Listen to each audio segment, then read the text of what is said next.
There's no feeling more intense than starting over. If you deleted your homework the day before it was due, as I have, or if you left your wallet at home and you have to go back after spending an hour in the commute.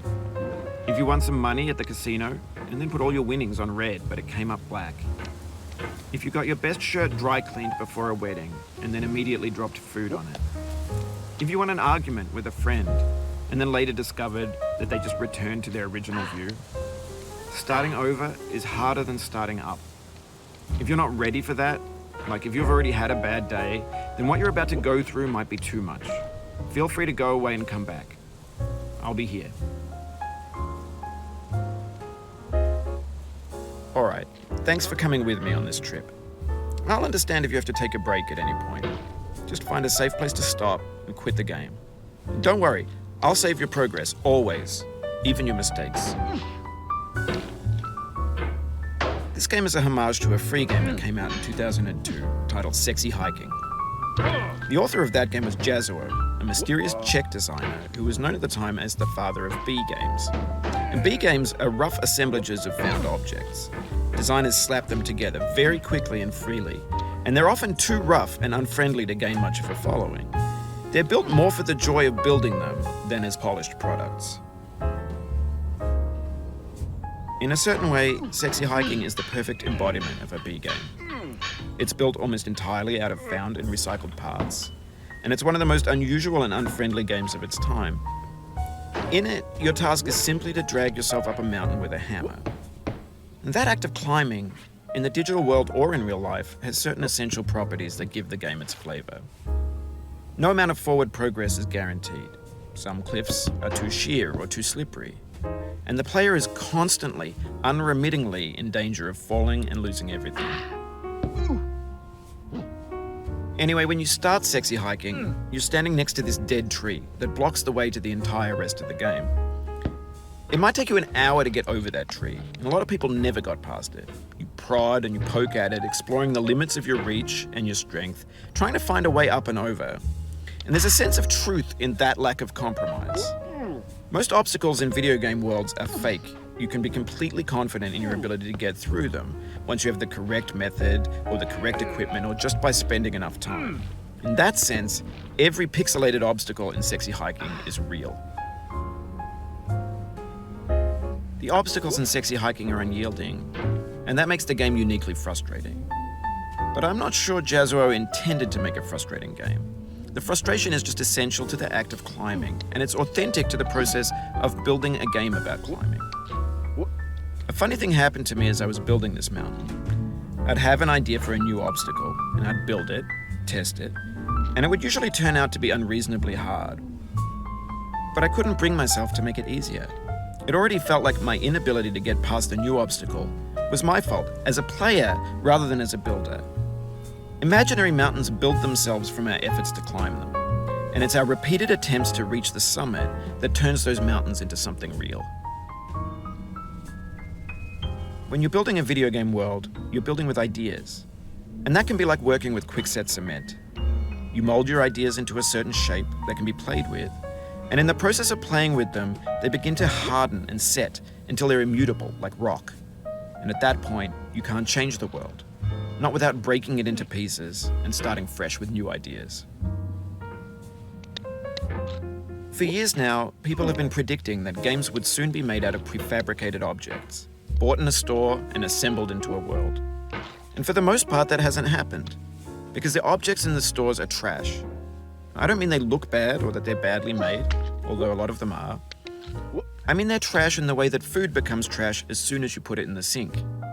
Things are made to be consumed and used in a certain context, and once the moment is gone, they transform into garbage. In the context of technology, those moments pass by in seconds.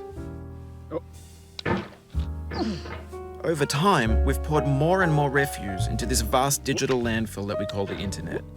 It now vastly outnumbers and outweighs the things that are fresh and untainted and unused. When everything around us is cultural trash, trash becomes the new medium, the lingua franca of the digital age. And you can build culture out of trash. But only trash culture. B games, B movies, B music, B philosophy. Maybe this is what digital culture is. A monstrous mountain of trash, the ash heap of creativity's fountain. A landfill with everything we ever thought of in it. Grand, infinite, and unsorted. There's 3D models of breakfast, Gen X's fanfic novels, scan magazines, green screen Shia LaBeouf, banned snuff scenes on LiveLeak. Facebook's got lifelike bots with unbranded adverts and candid shots of Kanye and Taylor Swift mashups, car crash epic failed GIFs, Russian dashcam vids, discussions of McRibs, discarded, forgotten, unrecycled, muddled, rotten, untitled. Everything's fresh for about 6 seconds, until some newer thing beckons, and we hit refresh. And there's years of persevering, disappearing into the pile, out of style, out of sight. In this context, it's tempting to make friendly content that's gentle, that lets you churn through it but not earn it. Why make something demanding if it just gets piled up in the landfill, filed in with the bland things? When games were new, they wanted a lot from you. Daunting you, taunting you, resetting and delaying you. Players played stoically. Now everyone's turned off by that. They want to burn through it quickly. A quick fix for the fickle, some tricks for the clicks of the feckless. But that's not you, you're an acrobat. You could swallow a baseball bat. Now I know, most likely you're watching this on YouTube or Twitch, while some dude with 10 million views does it for you. Like a baby bird being fed chewed up food. That's culture too. But on the off chance that you're playing this, what I'm saying is, trash is disposable, but maybe it doesn't have to be approachable. What's the feeling like? Are you stressed? I guess you don't hate it if you got this far. Feeling frustrated? It's underrated. An orange is sweet, juicy fruit locked inside a bitter peel. That's not how I feel about a challenge. I only want the bitterness. It's coffee. It's grapefruit. It's licorice. It feels like we're closer now. Composer and climber, designer and user. You could have refused, but you didn't. There was something in you that was hidden, that chose to continue. It means a lot to me that you've come this far, endured this much. Every wisecrack, every insensitivity, every setback you've forgiven me is a kingly gift that you've given me. We have the same taste, you and I. It's not ambition, it's ambition's opposite. An obdurate mission to taste defeat. You'll feel bad if you win, so I put this snake in for you. Have you thought about who you are in this? Are you the man in the pot, Diogenes? Are you his hand? Are you the top of his hammer? I think not. Where your hand moves, the hammer may not follow, nor the man, nor the man's hand. In this you're his will, his intent, the embodied resolve in his uphill ascent.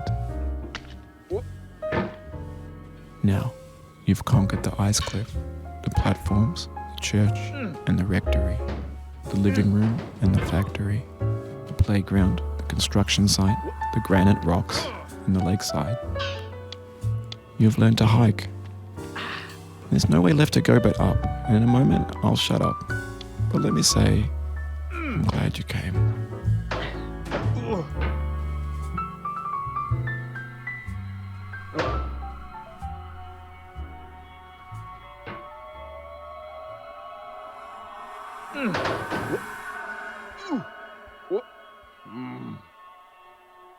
I dedicate this game to you, the one who came this far. I give it to you with all my love.